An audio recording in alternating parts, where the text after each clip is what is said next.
Family, I came to tell you something that might shake your spirit a little, but it's the truth we've been tiptoeing around for far too long. You've been walking. Yes, as a church, you've been faithful, you've been obedient, you've been showing up, but something has been missing, something unspoken, a step in your walk that you skipped, and it's not because of rebellion, it's because of assumption. Not as a church, and what's worse than missing the step is building momentum on the wrong one. We think faith is just movement, but sometimes movement can be misdirection. Not as a church, because if you're walking with God, but you're not listening to Him, if you're serving, but you're not surrendering, if you're waiting, but you're not worshiping, you're skipping a step and you're wondering why the door isn't opening. The missing step is not more effort, it's more intimacy. Not as a church today, God is inviting you to take back that step, not in guilt, not in shame, but in revelation.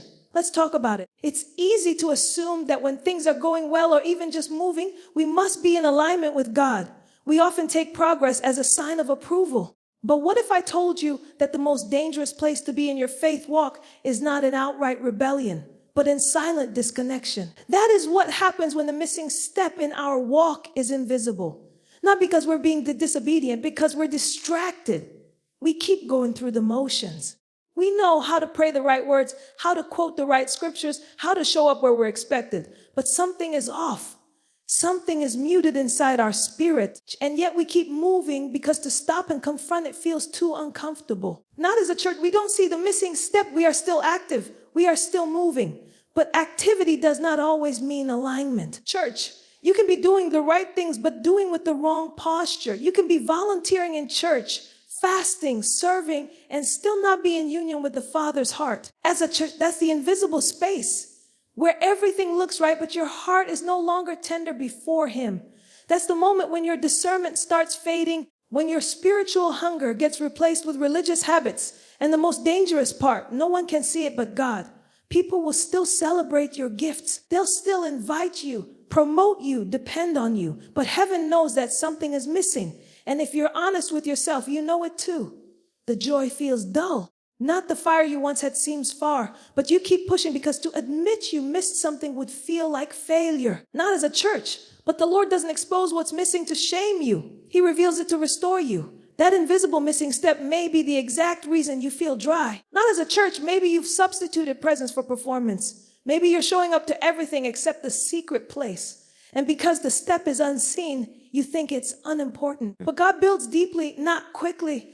He builds inwardly before publicly. What you hide, He cannot heal. What you deny, He cannot transform. And what you skip, you'll have to circle back to. That's why some of us feel stuck even while we're moving. It's not stagnation. It's divine delay. God will not promote you beyond what your intimacy with Him can sustain. So this missing step is subtle, but it is sacred.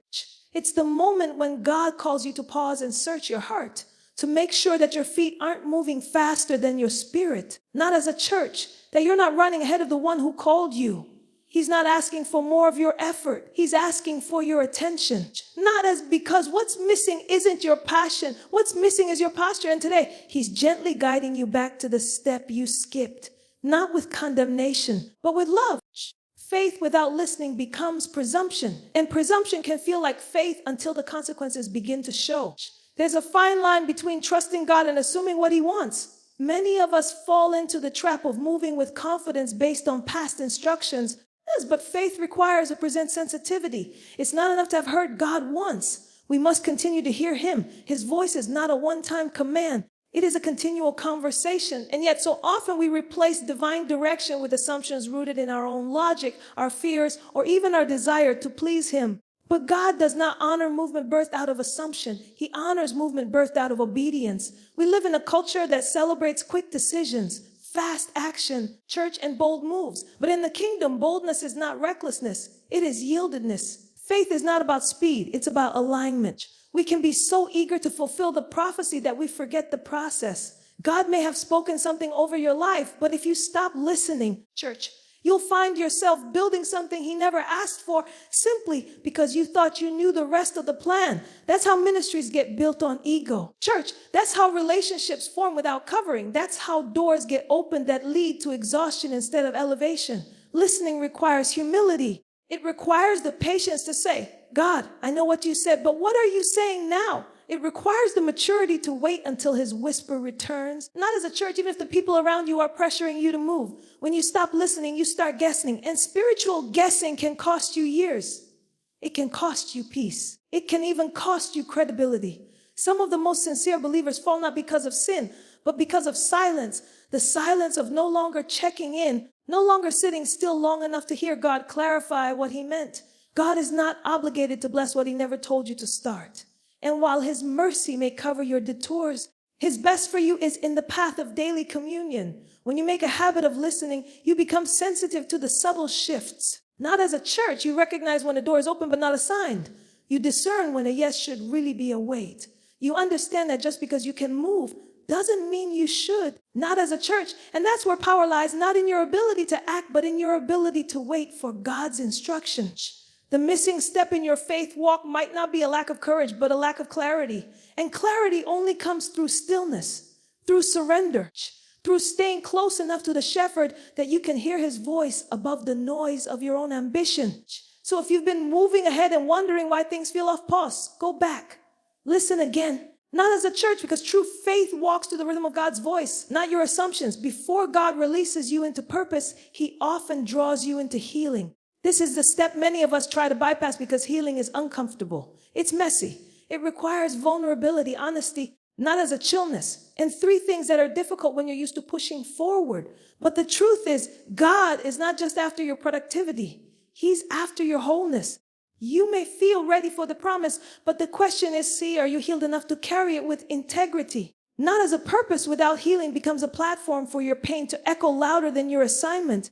And the tragedy is that we can be effective in the eyes of people while still bleeding internally. God never intended for you to bleed while you build. He intended for you to be whole while you walk in destiny. When God calls you, he doesn't just look at your gifts. He looks at your wounds. And not to disqualify you, church, but to deliver you. He sees the heartbreak, the betrayal, the rejection, the fear that shaped how you see yourself. And before he allows you to lead others, he wants to lead you back to those broken places, not to relive them, but to redeem them. But many of us run from healing because we think it's a delay. We believe that stopping to heal is slowing down the vision. But in God's economy, healing is not delay. It is acceleration. What you allow God to heal in private, he will trust you to steward in public. But if you skip this step, you risk leaking in places you were meant to lead.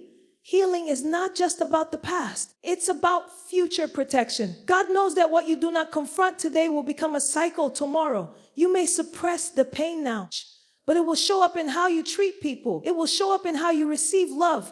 It will show up in how you respond to correction or pressure. Not as a church, it will show up in the very thing you prayed for. That's why healing is not optional. It's essential. It's the step that secures your purpose with depth, with wisdom, and with compassion. The process of healing might feel like being hidden. It might feel like delay, but really, it's preservation. God hides what he's healing so that it won't be contaminated by applause or performance. He takes you through the quiet. As a church, sometimes lonely path of inner work so that when he reveals you, you are not shaken by storms. You'll be anchored. And that kind of anchor only comes through a healed heart. So if you feel like God has you in a season where nothing is moving, where things feel still or even painful, don't despise it.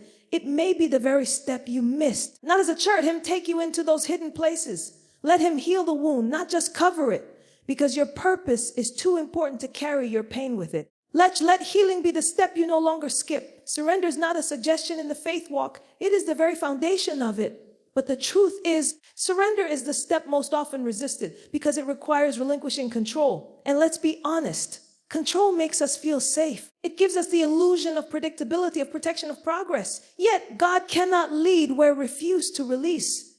He will not force his way into areas of our life that we still grip tightly. He watches. And he gently calls us to surrender, not because he wants to take from us, but because he wants to give us something far greater. Alignment with his perfect will. We have learned how to serve God while still secretly trying to manage our own outcomes. We bring our talents, our energy, our ideas and say, God, bless this. But real surrender says, God, what do you want me to do? Even if it's different from what I had planned. Surrender is scary because it costs us something. It costs us the comfort of our plans, the timeline we envisioned, the doors we thought would open.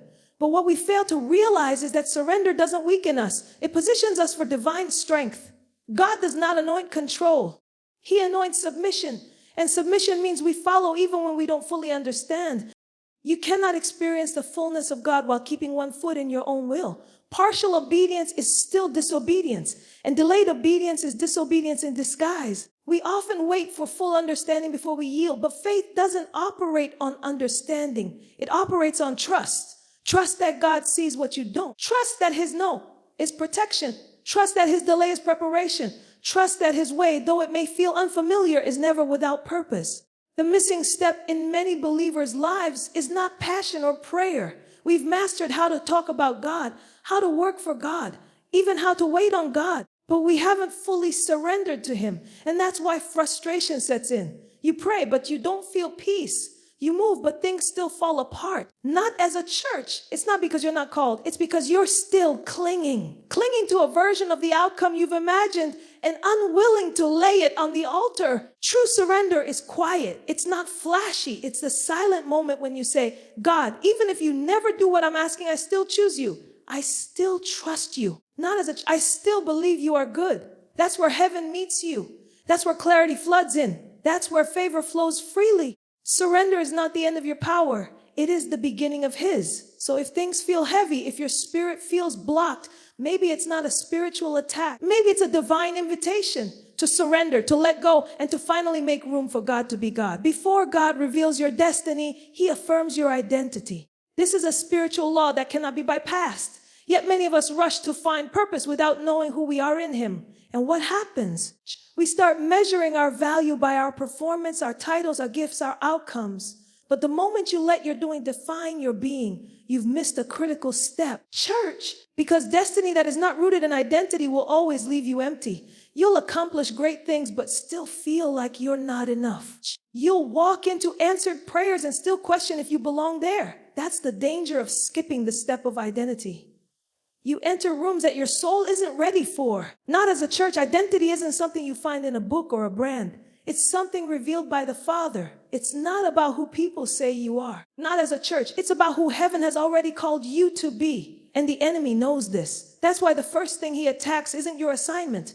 It's your identity. He whispers, Lise, you're not ready. You're too broken. You'll never be enough. He tries to plant seeds of doubt, not just about your calling, but about your core. Not as a church, because if he can get you to question who you are, you'll never walk in who you're called to be. That's why God speaks identity over his children before anything else. Not as before Jesus performed a single miracle, the Father said, this is my beloved Son in whom I am well pleased. That was the affirmation, no after the work. But before it, not as a church, many of us have skipped this foundational truth and it's costing us peace. We feel unstable in purpose because we are insecure in identity. We say yes to assignments that don't align with us. We seek validation from people because we haven't received it from God. We chase titles and platforms because deep down, we don't believe we're already chosen. But the moment you anchor your identity in the one who created you, everything changes. You stop striving for approval. You stop shrinking to fit rooms that were never built for you. You stop mimicking other people's callings because you finally see the value in your own. Not identity is what allows you to say no when others expect a why yes. It's what holds you steady when your progress feels slow. It's what keeps you humble when success comes fast. And it's what reminds you that even in failure, you're still his. You are not your mistake. You are not your delay. Not as a church, you are not your weakness. You are who God says you are. And until you let that truth settle in your spirit, you will continue looking for identity in places that cannot hold it. Not as a church. The missing step in your faith walk might not be another prophetic word. It might be a return to who you already are. God is not trying to show you something new. He's trying to remind you of something eternal, that you are his chosen, loved, and purposed before you ever performed a single thing. Intimacy with God is the most essential and most overlooked step in the faith journey. It's not the loudest. It's not the most visible, but it's the most powerful. Without intimacy, your faith becomes routine. Your worship becomes performance. Your calling becomes weighty instead of worshipful. Intimacy is where everything flows from. Your clarity, your discernment, your strength, your joy. But many of us substitute ministry for intimacy. We substitute knowledge for closeness. We know the scriptures. We know the songs. We know the language of faith. but we've stopped knowing the one behind it all. Church, and when that happens, something begins to dry up inside. You feel disconnected but can't explain why. Not as a church, you're still doing everything right, but it doesn't feel alive anymore. This is because you were never created to survive on motion. You were created to thrive on communion. When you skip the step of intimacy, you disconnect from your source. Not as a church. And when you disconnect from your source, everything starts to feel heavy. You begin to carry burdens God never asked you to carry. You start striving to produce results that were only ever meant to come through rest in Him. You begin to lead without listening, to serve without being filled, to speak without having sat in His presence. It's not sustainable. And it's not how you were designed to walk. Intimacy is not just prayer. It's presence. It's not just asking God for things. It's sitting quietly and letting Him speak into the depths of who you are. It's letting Him strip away the noise, the fear, not as a church, the pressure, and remind you that being with Him is the greatest calling of all. Before the assignment, before the title, before the influence, God wants your heart. He wants your attention. He wants your trust, not just in crisis, but in every quiet, uncelebrated moment of your life. That's where transformation happens. That's where strength is built. That's where identity is confirmed. Wounds are healed and purpose becomes clear. Now, as a church, the step many believers are missing is not about doing more. It's about being more present with God. We think we need another breakthrough, another door, another sign. But what we actually need is to return to His feet, to remember the sweetness of His presence, to let the Holy Spirit speak beyond our plans. Because from intimacy comes instruction, from intimacy comes power, from intimacy comes direction, and everything else is just noise without it. So if your soul feels weary, if your direction thin clear, if your passion feels lost, maybe it's not time to push harder. Maybe it's time to come closer. Church, because the fire you're looking for is still found in the secret place. The oil you need still flows in the quiet. The next step you're seeking will be birthed out of nearness, not noise. And when intimacy becomes your foundation, your faith walk will no longer be missing a step. It will be fully aligned, fully alive, and fully anchored in Him.